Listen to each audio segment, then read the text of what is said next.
Hey lovelies, welcome back to my channel. In today's video, I'll show you how I achieve a box ventilated closure. This is used to make a box braided wig. As you can see, if this is what you might be interested in, keep watching till the end. If this is your first time on this channel, you're welcome. My name is Bibra. I am your favorite wig blog on this channel. I share hair tips, wig tips, DIYs and tutorials. So stick with me, subscribe and turn on post notifications so you never miss a video. And to returning viewers and subscribers, thank you so much for watching my videos.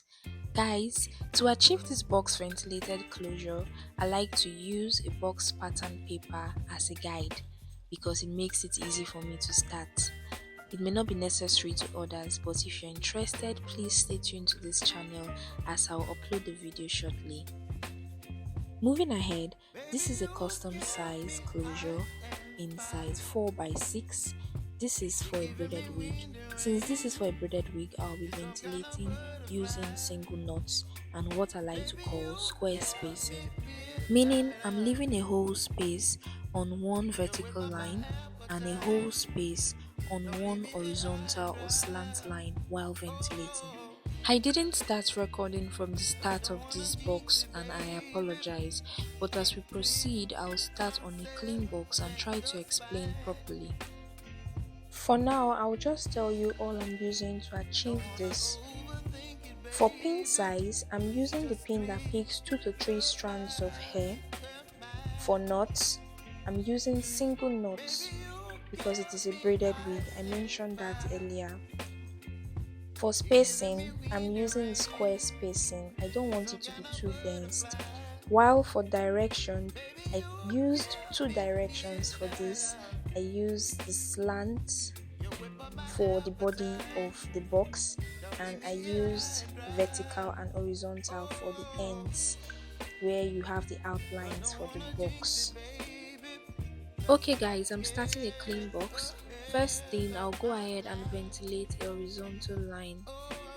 So you want to trace out this new horizontal line from the other completed box because the horizontal line should align with each other. I want the pattern between the previous box and this new box to have a 2-line space in between.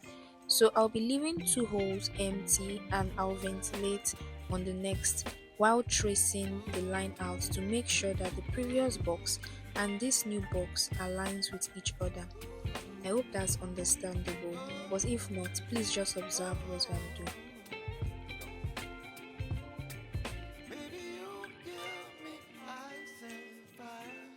So I'll ventilate on this point. This is the 4th line after the previous one. So we have 3 empty lines between each box, this new one and the previous box. But remember I said I wanted 2-line space in between. So I'll ventilate here to achieve that. With these, both vertical lines and horizontal lines are equal, or let's say are aligning. Next, I'll ventilate the horizontal line, leaving a hole between each ventilation. I'll ventilate towards the end of the box, making sure that where I'll end the ventilation for this box will align with the previous box behind. Guys, I know our lines look bent if you observe it carefully. That's because the paper got rumpled while I was placing it on the dummy, but I can assure you the lines are straight as long as you are tracing it out. As long as you're tracing the horizontal lines out, you're on track. The lines are straight. The paper only got rumpled. So we'll move on. The next thing I'll do is I'll go back to this point and begin to ventilate forward. While I'm doing that, I'll also ventilate a diagonal or slant line to meet the horizontal lines I ventilated earlier, still skipping a hole in between each ventilation. Except for these first 2 lines on the box, remember we'll join them together so we can have an aligned box.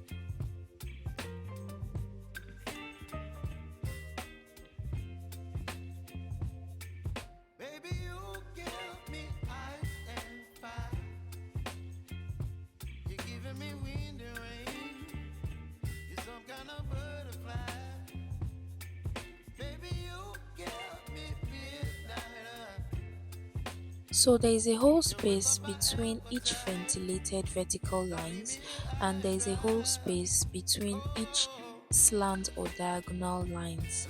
So I'll continue like this until my box forms up well, and I'll be back to finish up the front of this box.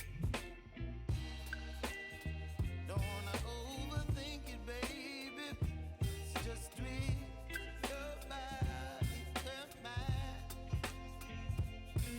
Baby, you give me ice and fire. You're giving me wind and rain. You're some kind of butterfly. Baby, you give me midnight. You whip up my appetite. Don't leave me here high and dry. Oh, but I don't wanna jinx it, baby. Let's not get ahead of my time. Oh, Guys, I've gotten to the front of this box. What I'll do next is I'll trace out the horizontal line from the previous box and make sure it aligns with this new box. Okay, after doing that, I'll continue ventilating a diagonal line.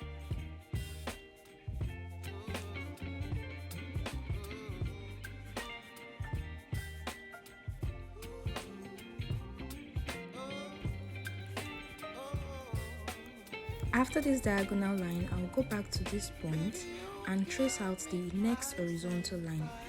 I'll ventilate there and then continue ventilating diagonally till I meet the vertical line at the other end. I'll do this till the box is complete, so just observe carefully. you whip up my appetite. Don't leave me here high and dry. Baby, you give me ice and fire. You're gentle and wind and rain. I hope it is explanatory and understandable, but if not, I have a one-on-one online class where I teach in detail everything about hair ventilation. Please send a message to the number you see on your screen for inquiries. Oh,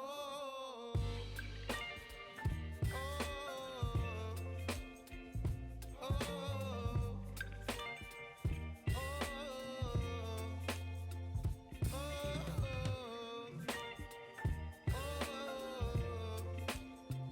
oh,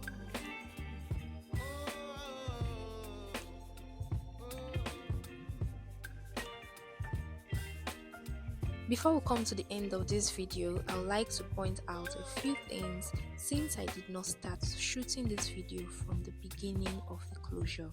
Number 1, the space between the horizontal lines that separates the boxes is 2 holes.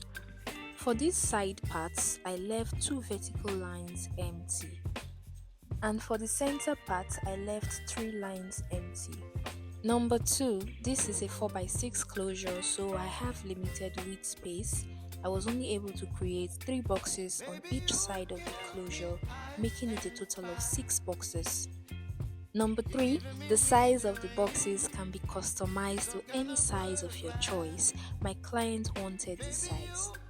And finally, number 4, please give this video a thumbs up and subscribe if you're yet to do so. I'll try as much as possible to answer all your questions, so please leave them in the comment section. This is what the closure looks like after I was done. Guys, in my next video, I'll show you how I finished the hairline of this closure. Thank you so much for watching. Bye.